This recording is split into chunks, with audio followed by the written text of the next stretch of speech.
Bonjour les amis, on se retrouve pour une nouvelle vidéo, j'espère que vous allez bien. Moi je vais bien en tout cas. Je vais tout de suite m'excuser parce que je suis enrhumé, donc si jamais vous voyez... Pardon. Si jamais vous sentez mes reniflements ou que je me mouche pendant la vidéo, c'est tout à fait normal. Aujourd'hui, on va faire un nouveau documentaire. La dernière fois, je l'ai fait sur Notre-Dame de Paris, sur l'histoire de Notre-Dame de Paris.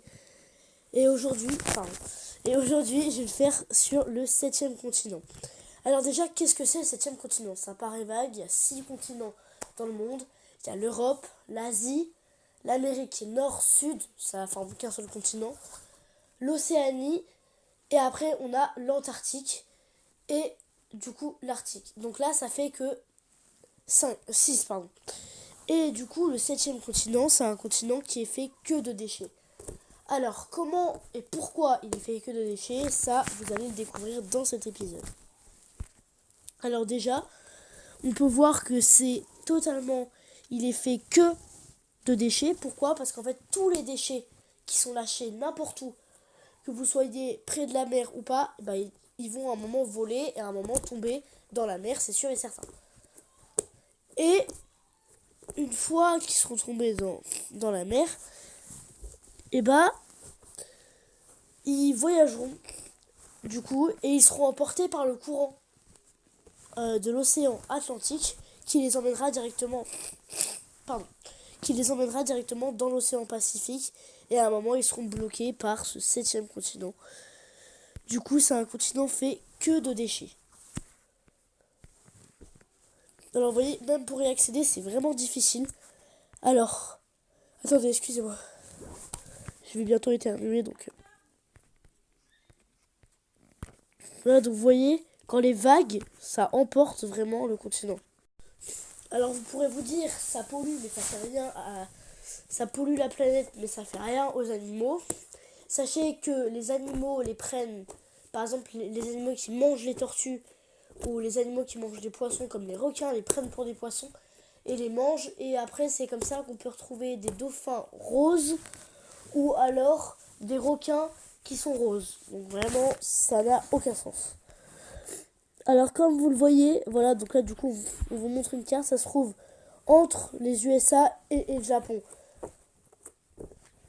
Donc vraiment, c'est quelque chose d'énorme, c'est quelque chose qui est sur plusieurs centaines de milliers de kilomètres. Il faut imaginer des déchets partout, et on pense que ça mettrait jusqu'à 100 000 ans pour que ça se dégrade et que ça tombe dans l'eau. Et vous voyez bien, c'est un continent comme ça, plein de déchets, et là, il y en a plein en bas qui retombent. C'est même très difficile d'y accéder, d'y accéder comme ça, parce que, vous voyez, donc là, vous voyez, c'est dans toute cette superficie. C'est même très difficile d'y accéder rien qu'en bateau parce que vous êtes bloqué. Donc le 7e continent, c'est quelque chose de très dangereux, et c'est surtout quelque chose de très polluant envers la planète, parce que ça forme quand même un 7e continent. Pour vous dire qu'un continent, c'est dans les 300 000 mètres, mètres carrés. 300 millions. 3 millions de mètres carrés, donc ce qui est énorme. Et pour compter un 7e continent, on parle pas d'un simple continent, là on parle de quelque chose de grand qui a la même superficie que l'Europe, mais en déchets. Je sais pas si vous imaginez. Regardez, c'est tellement vaste. Enfin, imaginez maintenant que quand un déchet va se perdre de votre poche ou de n'importe quoi, il va atterrir là. Et depuis 2009 à aujourd'hui 2025, on a enchaîné. Déjà, il y avait 5 millions de déchets. Aujourd'hui, il y en a 7 millions. Est-ce que vous imaginez comment c'est énorme, quoi?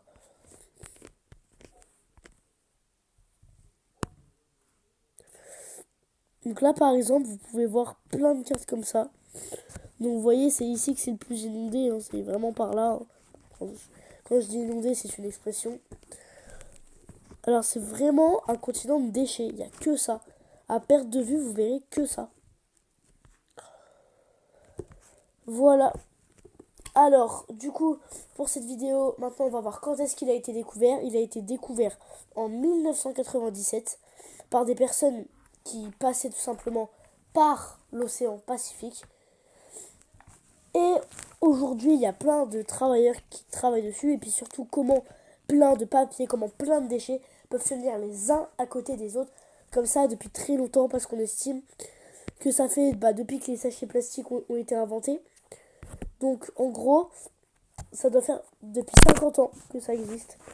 Et on ne sait pas, en fait, les origines de ce 7e continent. Voilà, vous voyez, 7 trillions de dollars par an, c'est le coût annuel de la pollution par les plastiques selon un état de l'ONU. Alors, bien évidemment, il y a quelque chose qui a été lancé. Il y a une association qui a été lancée. Je crois que c'est la FONU. Je sais plus son nom. Qui a été lancée. Du coup, pour ramasser des déchets là-dedans. Sauf que vu qu'il y a plus de 7 milliards de déchets, je vous raconte pas comment ça va être très dur. Mais ils sont des centaines, donc ça devrait aller vite. En 50 ans, c'est terminé, quoi. Voilà. Sur ce, j'espère que la vidéo vous a plu. Et n'hésitez pas en commentaire à me dire quel autre documentaire vous voudriez que je fasse. En tout cas, c'était Dragonstar. A plus!